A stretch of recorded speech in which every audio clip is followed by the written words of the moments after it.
Crysis is a name that to PC gamers should mean an awful lot. It should mean insane, PC-melting graphics, fast-paced, challenging and innovative gameplay, and an exciting, if somewhat over-the-top, sci-fi story.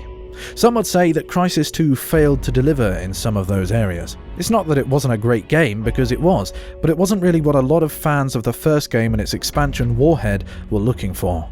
Crytek have assured us, though, that the latest and final game in the trilogy, Crysis 3, will live up to the bar set by Crysis way back in 2007. Let's find out if they're telling the truth. I'll start, as ever, with the story. Crysis 3 takes place in the year 2047, 24 years after the events of Crysis 2, and in that time a lot of things have happened, most of them bad.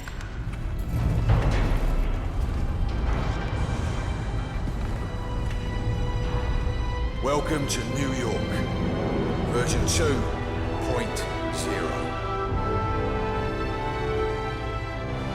What have they done? The mega-corporation and private military C.E.L.L. have captured New York City and covered it in enormous nanodomes, which they claim exist to contain the still-present threat of the few remaining Seth aliens, but in reality are a dastardly attempt by C.E.L.L. to take control of the entire world. It seems to be working. Meanwhile, they've somehow captured our nanosuited friend, Prophet, and are planning on removing his suit for their own nefarious gains. Yes, I said Prophet. Alcatraz, the hero of the second game, is nowhere to be found in Crysis 3, and he's only mentioned once or twice. There is a good reason for that, but to explain it would be full of spoilers, and seeing how awesome the story is, I don't want to ruin it for you. Rest assured, though, that the story is worth experiencing yourself. Anyway, I digress. Throughout his superpowered romp through a ruinous New York to stop the evil deeds of C.E.L.L., Prophet talks! Yes, he actually speaks! The silent protagonist Crytek went for in Crysis 2 really didn't work for me. I know it's supposed to make it more easy for the player to project themselves onto the character and such, but instead it just made me feel like I had no control over the decisions that Alcatraz made. He'd just do whatever he was told with no argument at all. In Crysis 3, however, Prophet is a vocal and very enjoyable character to play. Given the crap that's happened to him over the last 30 years, it's fair enough that he's gone a little bit insane. And this does show in the dialogue. He deals with his slight insanity though, and overall is a pretty cool guy. Overall, the story is very nicely written, and the acting is way better than I expected it to be.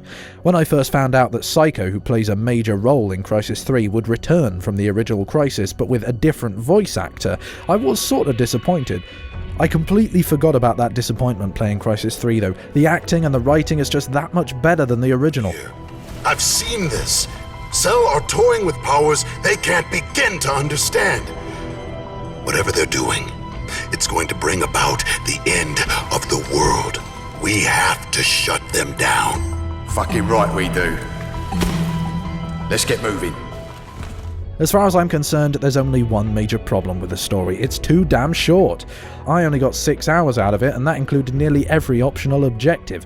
That was being played on Post-Human Warrior as well, the hardest difficulty, which meant a lot of waiting around in stealth for enemies to get into the right position.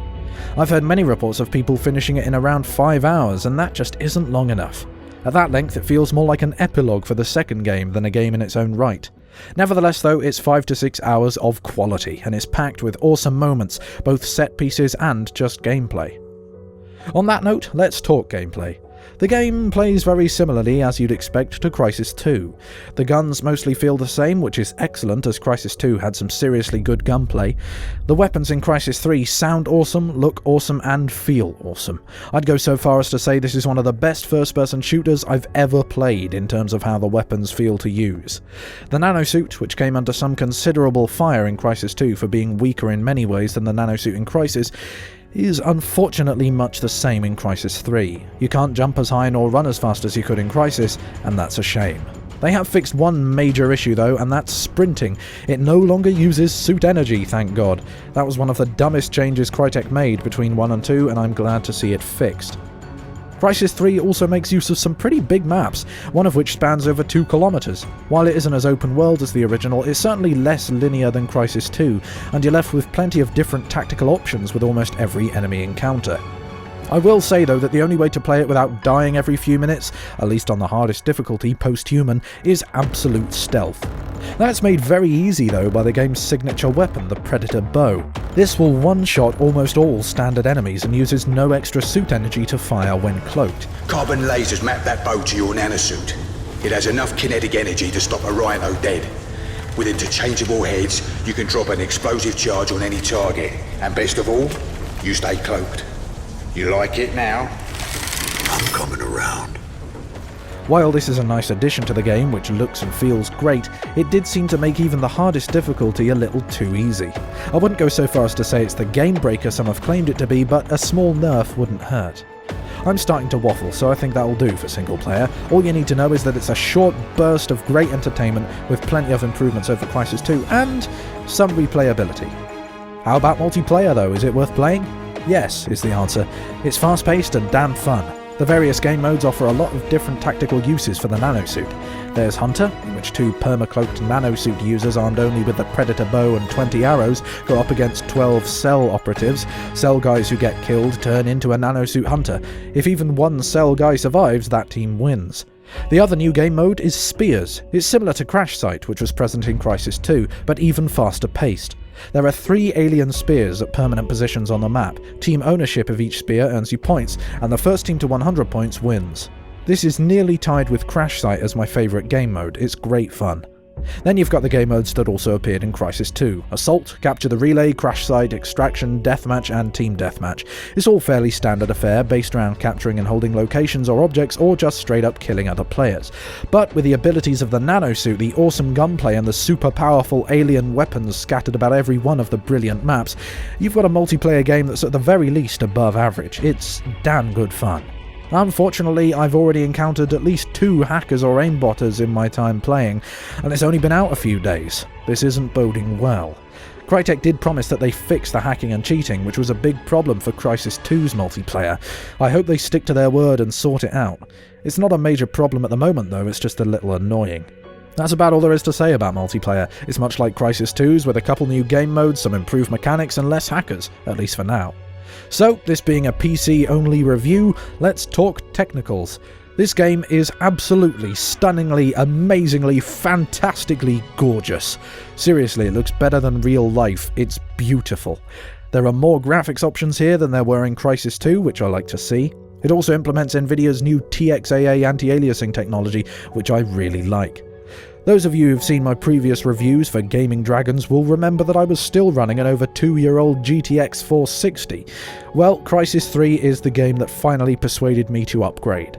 I did play it for a day with my old 460 and it did soldier through. It could just about manage medium settings at 720p and get 60 frames a second. You can forget about full HD though. The card I upgraded to, the GTX 670, which is a very respectable card in terms of raw power, could play medium settings at 1080p and get 60 frames per second most of the time. This game though is a real PC melter. I could run it at the highest settings, but I never got more than 35 frames a second. To get the best experience out of Crysis 3, you're probably going to need to upgrade your PC.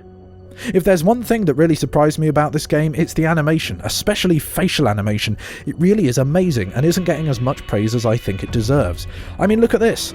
You had a choice, mate. Everyone has a choice. I told you everything you needed to know. Remember these?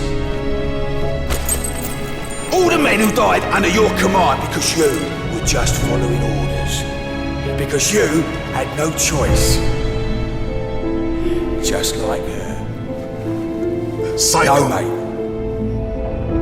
You take that suit of yours, and you go fight your own battles. Now, I don't know about you, but to me that's almost approaching LA Noire levels of realism. They really did an awesome job with that, and considering Crysis 3 has a much more personal story than the last 2 games, it adds a lot. So, let's conclude. Crysis 3 is a great way to end the trilogy. Many gaming publications are giving it a lower score than Crysis 2.